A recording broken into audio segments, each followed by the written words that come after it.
বন্ধুরা, ফলহারিণী অমাবস্যার দিন যদি আপনারা মা কালীর সহায় রেখে এই একটি কাজ করে ফেলতে পারেন, তাহলে আপনাদের জীবনে অর্থ ভান্ডার ভরে উঠবে।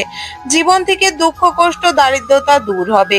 আপনারা অমাবস্যার দিন অবশ্যই এই একটি জায়গায় প্রদীপ জ্বালিয়ে দিন, চারমুখী প্রদীপ। এই চারমুখী প্রদীপ মা কালীর নানা রকমের বাধা বিপত্তির হাত থেকে আপনার জীবনকে রক্ষা করবে। যদি অর্থ ইনকাম হচ্ছে না বা অর্থ এসেও চলে যাচ্ছে, তাহলে হুড় করে অর্থর বৃষ্টি হবে আপনার ভাগ্যে। আপনার অর্থ ভান্ডার খুলে যাবে এবং অর্থর পথে যে বাধা বা বিপত্তি লেগেছিল, সেই বাধা ও বিপত্তি মা কালীর আশীর্বাদে দূর হবে। বন্ধুরা, অমাবস্যার রাতে মা কালীর বিশেষ আশীর্বাদ পাওয়ার জন্য অবশ্যই এই প্রদীপটি প্রজ্বলিত করতে হবে। সাথে এই দিন আরো কিছু নিয়ম যা পারলে আপনার জীবন থেকে দুর্ভাগ্য দূর হবে এবং এই নিয়মগুলো আপনার জীবনে নানা রকমের সমস্যার হাত থেকে রক্ষা পাওয়াবে। চলুন জেনে নিই। সর্বপ্রথম নিয়ম, অমাবস্যার দিন আগামী ফলহারিণী অমাবস্যার সোমবার দিন 26শে মে আপনাকে সদর দরজা পরিষ্কার করতে হবে। হ্যাঁ বন্ধুরা, সদর দরজা দিয়ে আমাদের জীবনে পজিটিভিটি বা নেগেটিভিটি যাই বলুন না কেন সেটি প্রবেশ করে। তাই জন্য সদর দরজাকে একদমই পরিষ্কার রাখতে হবে। সাথে সদর দরজার সামনে অবশ্যই ভালো কোনো পুষ্প, যা গন্ধযুক্ত এবং সুন্দর পুষ্প দিয়ে সাজাতে পারেন। অমাবস্যার দিন অম্রপল্লব অর্থাৎ আমের পাতার মধ্যে সিঁদুর দিয়ে স্বস্তিক বা অঙ্কন করতে পারেন, বা হলুদ ও সিঁদুরের ফোঁটা দিয়ে আপনারা তোরণ বানিয়ে সদর দরজা লাগাতে পারেন।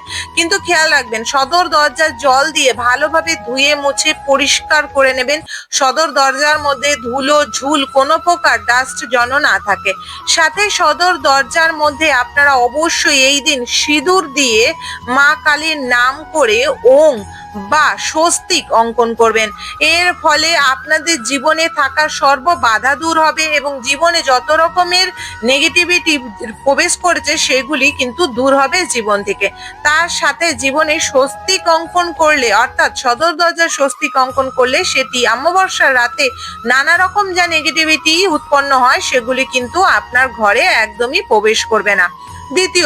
দ্বিতীয় হলো, অমাবস্যার রাতে আপনারা অবশ্যই লবঙ্গ ও কর্পূর জ্বালান। লবঙ্গ ও কর্পূর জ্বালিয়ে যদি আরতি করতে পারেন, এতে আপনার জীবনে নানা রকমের বাধা দূর হবে।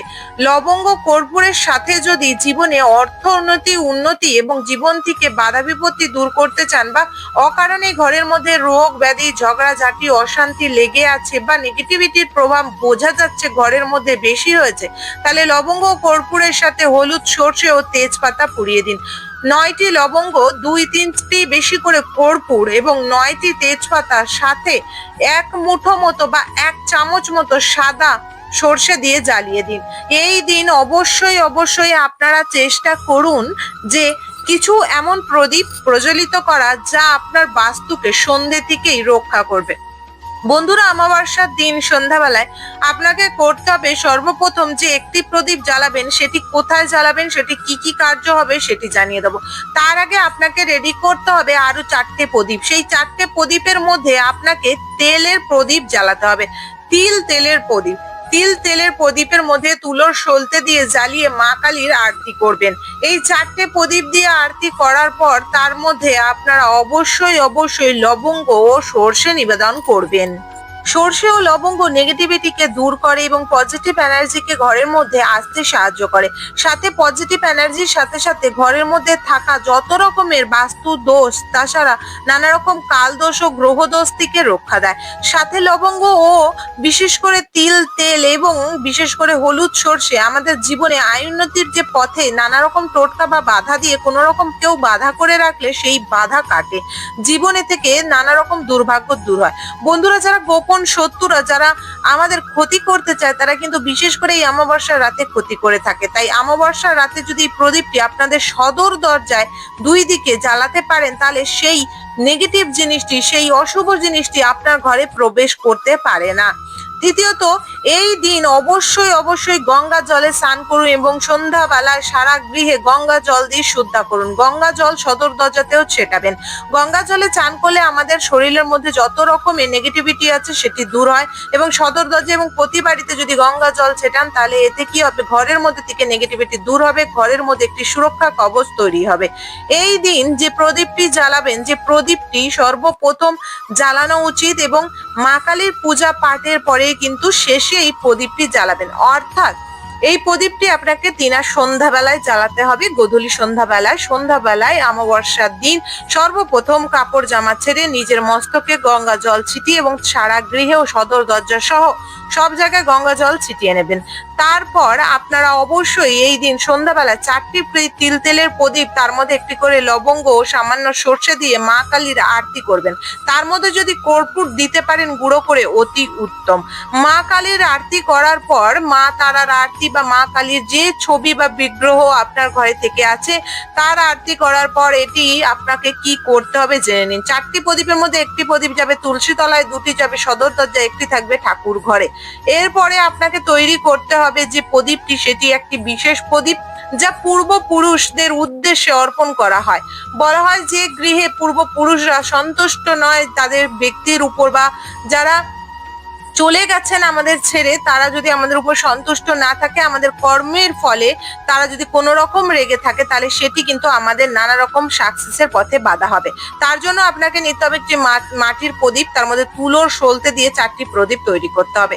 তার মধ্যে দিতে হবে আপনাকে সর্ষের তেল বা তিল তেল। সর্ষের তেল দিলে অতি উত্তম। তার মধ্যে সর্ষের তেল ঢেলে তার মধ্যে আপনাকে দিতে হবে তিল, কালো তিল, এবং এটি দেওয়ার পর এর মধ্যে একটি 1 টাকার কয়েন দিয়ে আপনারা একটি প্লেট নিতে পারেন বা একটি পেপারের প্লেট হতে পারে, কাঁসা এবং নানা রকমের মেটেরিয়ালের প্লেট হতে পারে, এবং এই প্লেটের উপরে আপনারা বেশি করে চাল দিয়ে ভালো করে প্লেটটা ভরপূর্ণ করে নেবেন। বাড়ির যতজন সদস্য আছে তার নামে 1 টাকা করে কয়েন নিয়ে নেবেন। এরপরে চলে যাবেন আপনার বাড়ির ছাদে, দক্ষিণ দিকে মুখ করে দাঁড়াবেন। যাদের বিশেষ করে গৃহে ছাদ নেই তারা কিন্তু এটি উঠানের মধ্যে আপনার বাস্তুর ভিতরে করতে হবে। এটি কিন্তু দক্ষিণ দিকে মুখ করে আপনারা দাঁড়াবেন, কিন্তু প্রদীপটি কিন্তু 4মুখী হয়ে জ্বলবে। তাহলে আপনাকে দাঁড়াতে হবে দক্ষিণ দিকে মুখ করে। কেন, পিতৃপুরুষদের উদ্দেশ্যে আমরা যা ক্রিয়া করে থাকি, যা কাজকর্ম করে থাকি, সর্ব কিন্তু দক্ষিণ দিকে মুখ করেই আমাদের করা উচিত, এটাই নিয়ম। তাই জন্য দক্ষিণ দিকে মুখ করে এই প্রদীপটি আপনি রাখবেন। একটি থালার মধ্যে চাল নিয়ে তার মধ্যে যতজন বাড়ির সদস্য আছে তার নামে একটি করে 1 টাকার কয়েন তার মধ্যে রেখে তারপর আপনারা প্রদীপটি জ্বালাবেন। প্রদীপটি জ্বালানোর পর দক্ষিণ দিকে মুখ করে আপনার পিতৃপুরুষের উদ্দেশ্যে আপনি কিন্তু এটি খোলা আকাশের নিচে রাখবেন। মনে করবেন বিশেষ করে যদি আপনি এটি ঘরের বাইরে দিতে পারেন অতি উত্তম হয়। আপনার সদর দরজার বাইরে আপনার বাস্তুর আন্ডারে আপনারা দক্ষিণ দিকে মুখ করে যদি দাঁড়িয়ে এই প্রদীপটি জ্বালাতে পারেন অতি উত্তম। পরের দিন সকালে অমাবস্যা যদি থাকে তাহলে ততক্ষণ আপনাকে করতে হবে না, এটি কিন্তু আপনাকে করতে হবে। বিশেষ সময়টি বলে দিচ্ছি, সময়টি হলো সকাল 10টা। সকাল 10টার সময় এই প্রদীপ ও সলতে সমেত আপনারা জলবান কোনো পুকুরে বা নদীতে এটি ফেলে দেবেন। শুকনো জায়গা কোনো গাছের গোড়ায় ফেলা যাবে না, জলের মধ্যেই এটি অর্পণ করতে হবে। যদি আপনার ঘরে জল না থাকে, আশেপাশে কোনো জায়গায় নদী নালা বা পুকুর না থেকে থাকে, তাহলে একটি বিশেষ কোনো ঘরের বাইরে বালতির মধ্যে আপনারা জল ভরে তার মধ্যে প্রদীপটি দিয়ে দেবেন। কিছুক্ষণ রাখার পর সেই প্রদীপটি একটি গাছের গোড়ায় জল সমেত ঢেলে দেবেন এবং বালতিটি বা গামলিটি ভালো করে ধুয়ে তারপরে ঘরের মধ্যে আনবেন। রইল 1 টাকা ও চালটি কি করতে হবে, সেই 1 টাকা ও চালটি একটি প্লাস্টিকের মধ্যে নিয়ে যে কোনো মন্দিরে ব্রাহ্মণ মশাইকে এটি দান করে দেবেন। এর ফলে আপনার জীবনে যত রকমের পিতৃপুরুষের উদ্দেশ্যে যে যত রকমের বাধা বা আপনার উপরে তাদের কোনো রাগ বা ক্ষোভ থাকলে সেটি কিন্তু দূর হবে এবং তাদের কাছে ক্ষমা মার্জনা চেয়ে নেবেন। যে যদি কর্মর ফল কোনো রকমের আপনারা ভুল চুক করে থাকেন তার জন্য ক্ষমা চেয়ে নেবেন। এতে আপনার হওয়া কাজ যেগুলি হয় না, ঘরের মধ্যে দিনরাত ঝগড়াঝাটি বা অশান্তি লেগে থাকা বা নানা রকমের রোগ ব্যাধি ও বিশেষ করে দুঃখ কষ্ট জ্বালা যন্ত্রণা লেগে থাকা, সেগুলি দূর হবে। এবং মা কালী হলো এমন এক দেবী যা কলিযুগের জাগ্রত দেবী হিসেবে বিশেষ করে জানা যায়। তাই মা কালীকে যদি আপনারা পূজা করতে পারেন সঠিক মন দিয়ে, তাহলে মা কালী এই ফলহারিণী অমাবস্যার দিন প্রত্যেককে কিন্তু শুভ ফল লাভ দেয় এবং প্রদান দেয়। তাই এই দিনের অমাবস্যাকে ফলহারিণী অমাবস্যা বলা হয়। মা কালীকে খুব সুন্দরভাবে লাল জবার মালা, বেল্লপত্র, সিঁদুর আলতা দিয়ে খুব সুন্দর মায়ের সামনে প্রদীপ জ্বালিয়ে পূজা আরাধনা করুন। এর ফলে আপনার জীবনে দুঃখ কষ্ট দূর হবে। এই দিন সকাল সকাল গঙ্গা জলের মধ্যে কর্পূর ও সামান্য এক চুটকি হলুদ মিশিয়ে মা কালীর নাম করে করে সারা গৃহে ছিটিয়ে দিন, এতে নেগেটিভিটি দূর হবে। এই দিন অবশ্যই ঘরের মধ্যে ধুনো অবশ্যই জ্বালাবেন, এর ফলে আপনার ঘরের বাস্তু মজবুত হবে। এই দিন মা কালীর মন্ত্র জপ করতে পারেন। এই দিন মা কালীর নামে উপবাস থেকে মা কালীর অঞ্জলি আরাধনা ও পূজা পাঠ করতে পারেন। এই দিন সদর দরজায় অবশ্যই স্বস্তিক অঙ্কন করতে ভুলবেন না, এতে আপনাদের জীবনে দুঃখ কষ্ট দূরের সাথে সাথে নেগেটিভিটির হাত থেকে রেহাই পাবে। আশা করি আজকে ভিডিও তথ্য ভালো লাগলে অবশ্যই লাইক করবেন, কমেন্ট বক্সে জয় মা কালীর জয় লিখবেন এবং চ্যানেলটি সাবস্ক্রাইব করে রাখবেন আপকামিং পূজা পাঠ ও বিশেষভাবে ভিডিও